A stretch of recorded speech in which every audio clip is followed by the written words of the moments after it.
দর্শক, যেটা ভেবেছিলাম সেটাই কিন্তু দেখতে পাচ্ছি। নজর ঘোরানো যখন এই এত চাকরি চলে গেছে সেসব নিয়ে ক্ষোভ বিক্ষোভ চলছে, শাসকের বিরুদ্ধে অনেকে কথা বলছেন, ব্যাস এখন নজর ঘোরাতে এই সব শুরু হয়ে গেছে। বাহিনীকে নামিয়ে দেওয়া হয়েছে। এটা হচ্ছে জঙ্গিপুরে এইসব হয়েছে। ওয়াকফ বিলকে সামনে রেখে ক্ষোভ বিক্ষোভ দেখানো হয়েছে। পুলিশের গাড়িতে আগুন বা ভাঙচুর এইসব করা হয়েছে। ওয়াকফ বিল, মোদি হটাও বলে স্লোগান, নারায়ে তাকবীর স্লোগান, আর এইসব হয়েছে। বুঝতে পারছেন এই সময়ে হঠাৎ করে কেন এই ধরনের বিষয়কে সামনে আনা হচ্ছে? বুঝতে পারছেন? একটাই ব্যাপার, যা চলছে এই চাকরির ব্যাপার স্যাপার নিয়ে সেটাকে ধামাচাপা দেওয়া, নজরটা অন্যদিকে ঘোরানো, সেটাই হচ্ছে আসল উদ্দেশ্য। কিন্তু সেটা করতে গিয়ে কি যে সর্বনাশ হচ্ছে, কি যে ক্ষয়ক্ষতি হচ্ছে, কি পরিবেশ যে তৈরি হচ্ছে, সেটা আর কে বলবে। প্রিয় দর্শক, আমি শফিকুল ইসলাম এবং আপনারা দেখছেন আরামবাগ টিভি। মোদি হটাও, ওয়াকফ বিল হয়েছে, মোদি হটাও। ওহ, কি শক্তি! ইট পাথর পাটকেল সব ছোড়া, তারপরে আগুন লাগিয়ে দেওয়া, কত কি হয়েছে। কি ক্ষমতা! পার্লামেন্টে কোনো ক্ষমতা নেই এই বিলটাকে আটকানোর। ওই বাইরে এসে এইসব আগুন টাগুন ভাঙচুর এইসব ক্ষমতা দেখানো হচ্ছে। এই তো হচ্ছে মুসলিম সমাজের অবস্থা। শক্তি নেই আসল জায়গাতে, পারেনি ওই বিলকে আটকাতে। আর যে দিদি এইসব করাচ্ছেন, উস্কানি দিচ্ছেন, হ্যাঁ উস্কানি দিচ্ছেন তো বটেই, না হলে এইসব তো হয় না, হতে পারে না। তো তার দলও আটকাতে পারেনি। এমনকি যে ভোটাভুটি হচ্ছিল, এটাও খবর যে তার দলেরই কয়েকজন এমপি ভোটই দেননি, উল্টো দিকে যে ভোট দিবেন থাকেন, ওখানে ছিলেন না, এটাও খবর। এখন এইসব করা হচ্ছে, উস্কানি দেওয়া হচ্ছে, তোমরা নেমে পড়ো, যা খুশি করো। ওনারাও সব ধেই করে নাচতে এইসব করেছেন। কি হবে করে? আমি বলছি, এই যে রাস্তাতে নেমে এই যে এইসব করেছেন, কিছু লাভ হবে? ওয়াকফ বিল আটকাতে পেরেছেন? দেশে আইন হয়ে গেলে আপনারা আপনাদের এলাকাতে ওটাকে আটকাতে পারবেন? আইনকে অগ্রাহ্য করতে পারবেন? সে ক্ষমতা আছে? পার্লামেন্টে যখন আইন পাস হয়ে যাবে, সেটাকে কারো ক্ষমতা আছে সেটাকে আটকানোর? তো পাস হয়ে গেছে, এটা নিয়ে কী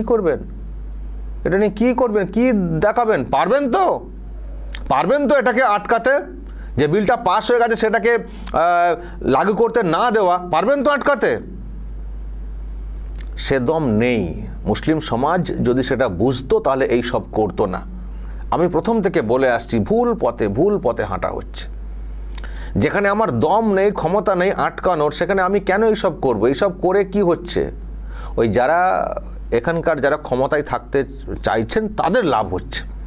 তারা এইসব করাচ্ছেন, ভয় দেখাচ্ছেন, বিজেপি ভয়, মোদি ভয় দেখিয়ে ভোটটা তারা আদায় করছে। এইসব এরকম পরিবেশ তৈরি করে একটা অন্যরকমের একটা ভাবনা তৈরি করা হচ্ছে, এবং তাতে করে তাদের ভোট বাক্সটাকে তারা রাখতে পারছেন, সংখ্যালঘু ভোটটাকে টেনে এনে। তারা ক্ষমতায় হয়তো টিকে থাকবেন, লুটপাট যা করার তারা করবেন, সেটাকে কন্টিনিউ করবেন, কিন্তু আপনাদের কিচ্ছু লাভ হবে না। আপনারা পারবেন না ওই পার্লামেন্টে বিলকে আটকে দিতে, পারবেন না। এখন তো লোকসভা রাজ্যসভা দুই জায়গাতেই তো পাস হয়ে গেছে, শুধুমাত্র রাষ্ট্রপতির সই হওয়াটার অপেক্ষা, সে তো হয়ে যাবে, নো প্রবলেম। পেরেছেন কি? এত বড় কবে থেকে তো মুভমেন্ট হচ্ছে, কত কথা আটকে দেবো, অচল করে দেবো, কি করতে পেরেছেন? এই বললাম না, এই কিছু ভাঙচুর করবেন, আগুন ধরাবেন, এইগুলোই বেশি পারেন তো আপনারা, এইগুলোই করবেন ব্যাস। আর দিদি ওখানে মুচকে হাসবেন, বাহ বাহিনী, লুঙ্গি বাহিনী ভালোই দিচ্ছে, এটা করলেই তো আমার লাভ, আমার ফায়দা, এটাই হবে, এর বাইরে কিছু হবে না। আর এই যে ওয়াকফ বিল নিয়ে এত কথা বলছেন, এত কিছু করছেন, ওয়াকফ বিল আপনারা দেখেছেন, পড়েছেন কখনো? পড়ে দেখেছেন যে এক্স্যাক্টলি কী লেখা রয়েছে, কি বলা রয়েছে, কি সমস্যা, যে প্রশ্ন আপনারা তুলছেন তার কি ব্যাপার আছে? আপনারা সেটা দেখেছেন? আমি আপনাদেরকে একটা বিষয় একটু শোনাবো। একজন ইমাম, অল ইন্ডিয়া ইমাম অ্যাসোসিয়েশনের যিনি প্রেসিডেন্ট, আমি তার বক্তব্য আপনাদেরকে শোনাবো। আপনারা তো কেউ পড়াশোনা করবেন না, বিলগুলো কখনো খুলেও দেখবেন না, ওই কেউ একজন উস্কাচ্ছেন তাতে লাফাতে শুরু করে দেবেন। অ্যাকচুয়ালি কি আছে বিলে, কি সমস্যা, কি চলছিল, সেখান থেকে কি পরিবর্তন আনার জন্য এইসব করা হয়েছে, সেসব তো কখনো খতিয়ে দেখবেন না। যাকে দেখছেন ইনি হচ্ছেন অল ইন্ডিয়া ইমাম অ্যাসোসিয়েশনের যিনি প্রেসিডেন্ট, ইনার নাম হচ্ছে রশিদি, সাজিদ রশিদি। ইনার বক্তব্য একটু শুনুন, তাহলে বুঝতে পারবেন এত যে সব ভ্রান্ত ধারণা নিয়ে যা সব করছেন সেটা ঠিক করছেন না ভুল করছেন। একটু ওয়েট করুন।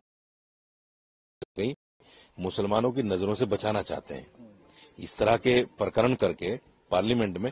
अच्छा, मुसलमान थोड़ा जज्बाती है, मुसलमान इन चीजों को जज्बाती लेता है और ये देखता है कि ओहो असदुद्दीन अवैसी तो हमारे लिए आवाज उठाता है, और इतनी सख्त आवाज के बिल ही फाड़ दी।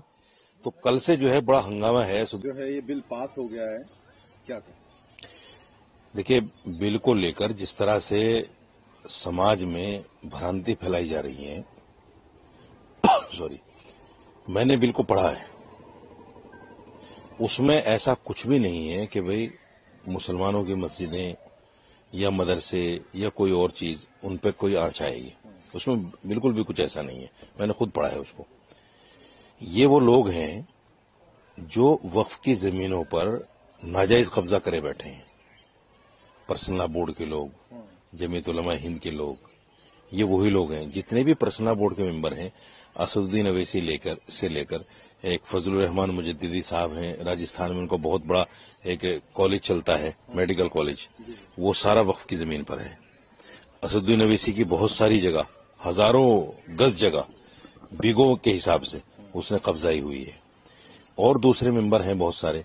जमीयत जो है एक ऑर्गेनाइजेशन है, उसके एक ऑर्गेनाइजेशन के 2 सदर हैं, एक मौलाना महमूद मदनी सदर है और उसी के सदर मौलाना अरशद मदनी है। पहले आईटीओ पे मस्जिद अब्दुल नबी पे एक ऑफिस हुआ करता था, वो भी करोड़ों रुपए की जगह है, उस पर नाजायज कब्जा है, बोर्ड की जगह है।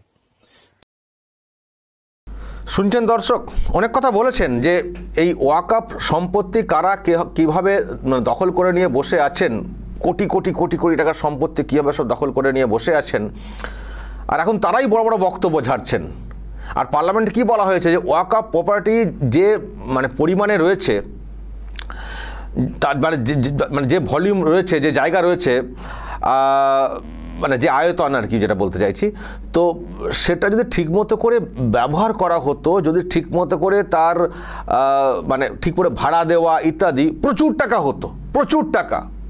গোটা দেশ জুড়ে এত ওয়াকফ প্রপার্টি বলা হয়, আর ইনকাম কত? 126 কোটি।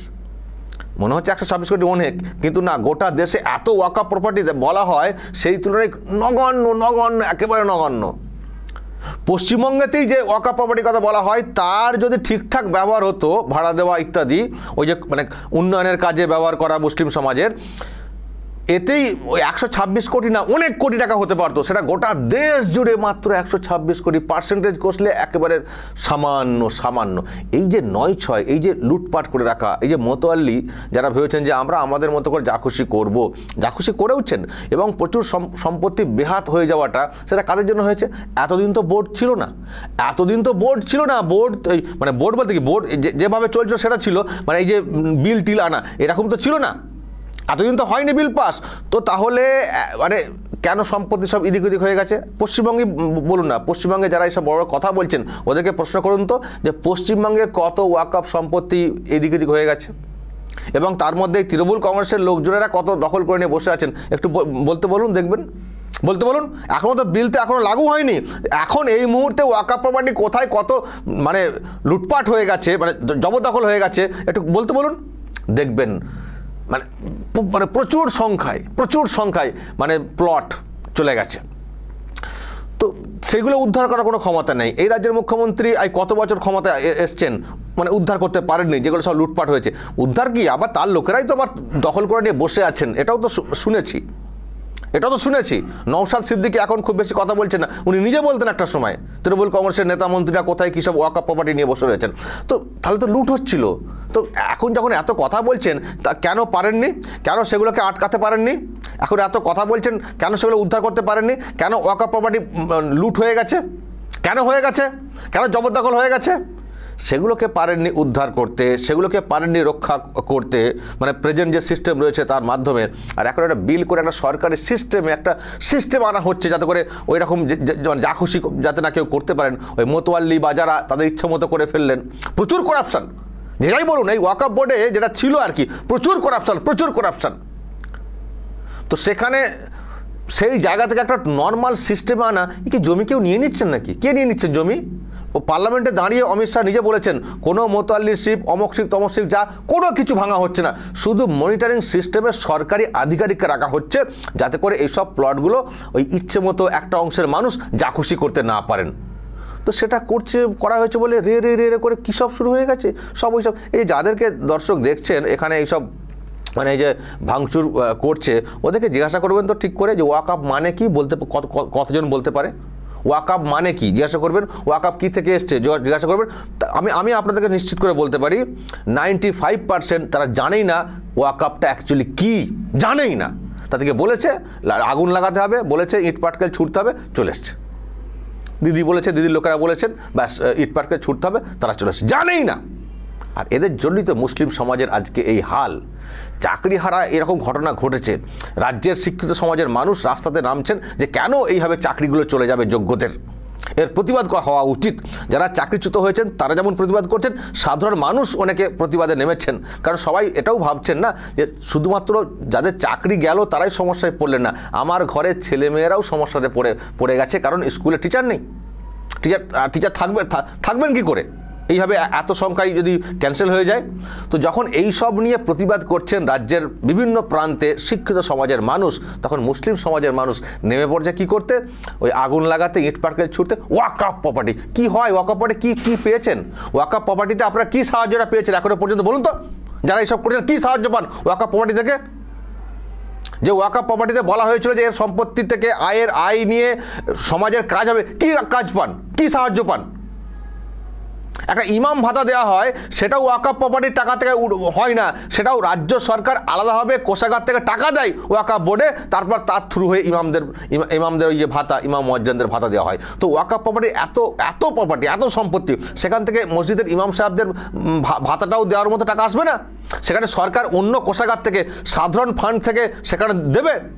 তো কী পেয়েছেন ওয়াকফ প্রপার্টি থেকে? আজকে বড় কথা বলছেন, যারা আপনাদেরকে নাচাচ্ছেন, রাস্তাতে নামাচ্ছেন, তাদেরকে প্রশ্ন করুন না যে এই সরকারতে এতদিন হয়ে গেল ওয়াকফ প্রপার্টি রাখতে পেরেছে, ঠিকমতো করে মেনটেন করতে পেরেছে, ঠিকমতো করে ব্যবস্থা করতে পেরেছে? শুধু বড় বড় কথা বলছেন আর ওরা নাচাচ্ছেন, আর আপনারা রাস্তাতে নেমে ইট পাটকেল আগুন লাগাতে শুরু করে দিচ্ছেন। এটা মুসলিম সমাজের উন্নতি হবে? ঘোড়ার ডিম হবে। দর্শক বলবেন, যদি আপনাদের এই নিয়ে আরও কিছু বলার থাকে অবশ্যই বলবেন, কমেন্ট বক্সে নজর রাখবেন আরামবাগ টিভিতে।